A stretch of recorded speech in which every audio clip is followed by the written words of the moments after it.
footballgameplan.com, where football makes sense. I'm Emery Hunt, the czar of the playbook, bring you our 2011 Big 12 Conference Preview. So we're just going to start this video about taking a trip down the recruiting trail and see how well these teams did this past offseason. Best recruiting class, I'm going to go with the Texas Longhorns. These guys made a huge splash defensively. A lot of solid defensive prospects are going to help them in the long term, but the headliner of this class is tailback Malcolm Brown. Mac Brown said he wanted to get back to running downhill, and Malcolm Brown fits that mold to a T. This guy is a physical runner, 6 feet, 215 pounds, very outstanding back, and reminds me a lot of Cedric Benson, and we know how well these guys ran the football when Benson was back there in the backfield. Key recruits in the Big 12 Conference, you look at Baylor's offensive lineman Spencer Durango, very good footwork for a guy his size, and a guy that's going to help out on an interior offensive line, can play guard or tackle. Iowa State was able to grab their quarterback of the future. Still, Jantz has a phenomenal arm and is very accurate, especially on deep passes. Now, Kansas was able to get a tailback that may see some action this year. Darian Miller has that breakaway ability that you want out the backfield. Kansas State got their quarterback that's going to start this year. Justin Tuggle is a guy that's 6'3", 225, and throws well on the run, and also is a very mobile guy, can use his legs. Missouri's defensive line just got stronger with Sheldon Richardson, 6'4", 275, could be a 5 technique in that defense. Now you look at Oklahoma State getting a very underrated running back in Herschel Sims. Reminds me a lot of Kendall Hunter, similar size and same breakaway ability. Oklahoma got one of the fastest running backs in the country in Brandon Williams. This guy, speed, jumps out at you on film, may remind you a lot of DeMarco Murray in his breakaway ability. A&M got a solid cornerback in Floyd Raven. This guy is a typical Aggie corner, very aggressive, and also has great ball skills. Texas Tech got a solid defensive lineman in Delvon Simmons, 6'5", 265, and should be an outstanding defensive tackle for the Red Raiders. Big 12 Conference superlatives. Let's look at the best quarterbacks in the Big 12. I'm going to give it to the Oklahoma State Cowboys. Brandon Wheaton is a guy that has a lot of pro potential, great arm strength, very accurate, but don't sleep on their backup quarterbacks in Johnny Denton and company. These guys are very solid.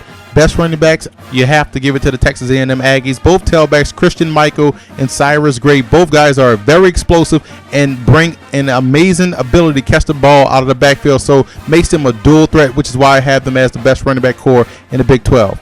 Best receiving core, I'm going with Oklahoma State. They have the best wide receiver in the country in Justin Blackman, but they also have 3 other very good wide receivers that have great run after the catch ability in Josh Cooper and also Hubert Anium. And also keep an eye on Tracy Moore, very solid receiver. These guys can play with anybody in the country.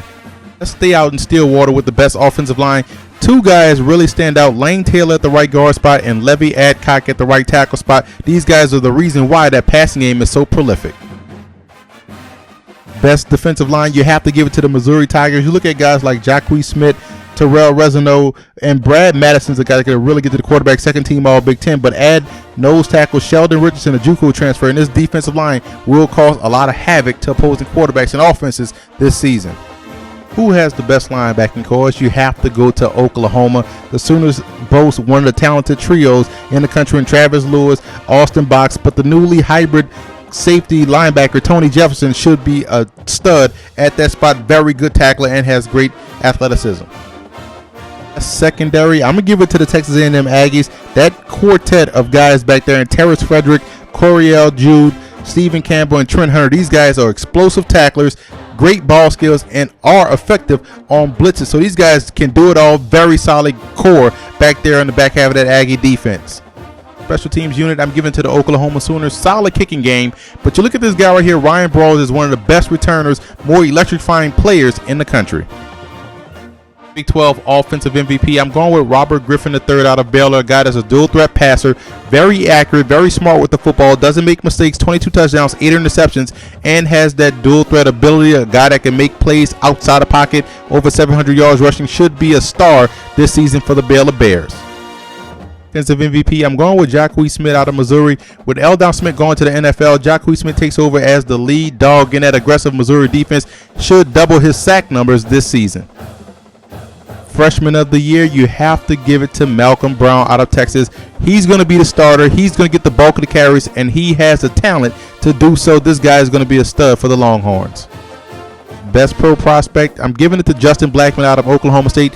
Could have came out last year, been a top 10 pick, but this guy has everything you want in the wide receiver. Reminds me a lot of Terrell Owens and what he can do after he gets the football in his hands. A very dangerous threat. On the rise, you have to look at Texas Tech and what Tommy Tuberville is doing. This guy's doing a great job of stockpiling talent. So this is going to be one of those teams that you're going to look at 2 years from now and be like, wow, how did they make their way to the top of the Big 12? These guys are headed in the right direction. Toughest schedule in the Big 12. I'm looking at Missouri's schedule. These guys have a tough road slate.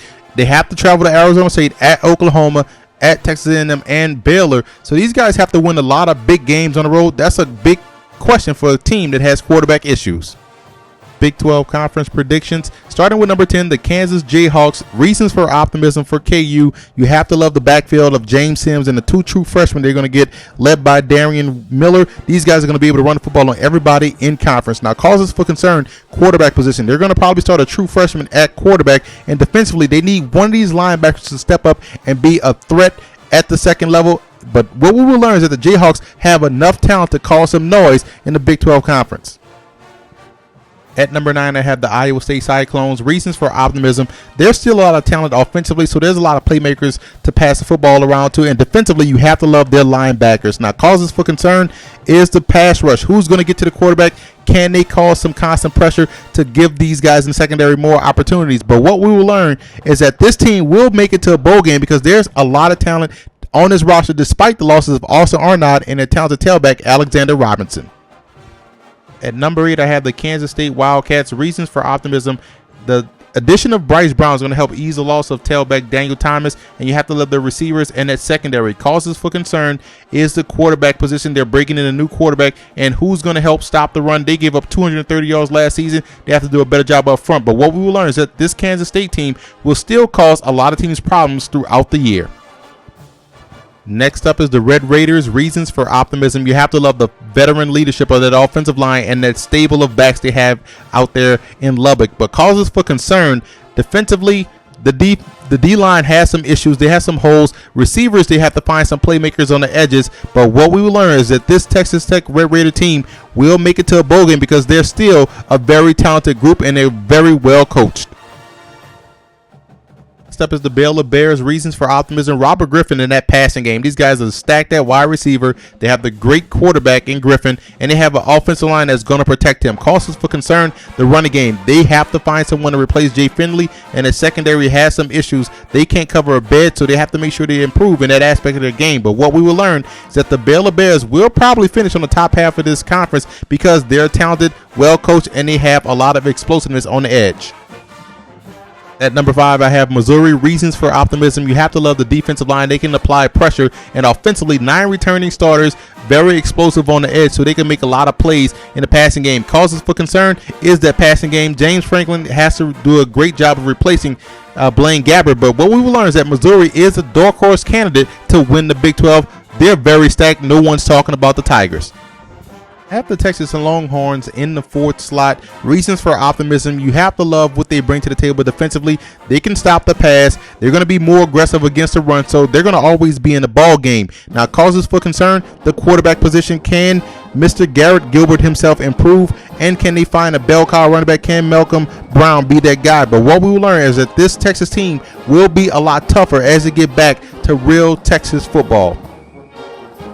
Next up is the Oklahoma State Cowboys. Reasons for optimism. You have to love quarterback Brandon Weeden, who may be a Heisman Trophy candidate. Also, another Heisman Trophy candidate in Justin Blackman. And you have to love their secondary. These guys are very solid. The offensive line will help protect these guys up front. Causes for concern is the pass rush. They can't stop anyone from throwing the football because they can't get to the quarterback. Can they improve that? That's going to be something that we have to look for throughout the season. But what we will learn is that the Oklahoma State Cowboys could win the Big 12 title.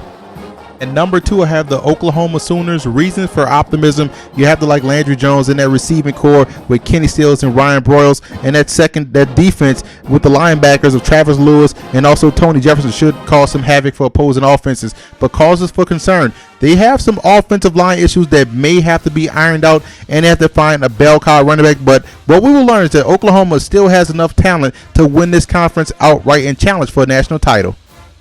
At number 1, I'm going with Texas A&M. Reasons for optimism. You have to love the explosiveness of the offense. 9 returning starters. They also have 2 solid bookend at tackles with Jake Matthews and Luke Joko. They're going to help keep Tannehill upright, and they can run the football against anybody in the country with those explosive backs they have, and the defense still can't get pressure on a quarterback. Causes for concern. Let's look at that defense. Can they replace Von Miller, and can they replace Michael Hodges? But what we will learn is that the Aggies will show up this season and be consistent for all 12 games. For college football preview videos, visit footballgameplan.com/collegefootball or visit our YouTube channel at youtube.com/footballgameplan. And listen to the Football Game Plan radio show, which airs Saturdays 11 a.m. Eastern Time at blogtalkradio.com/footballgameplan.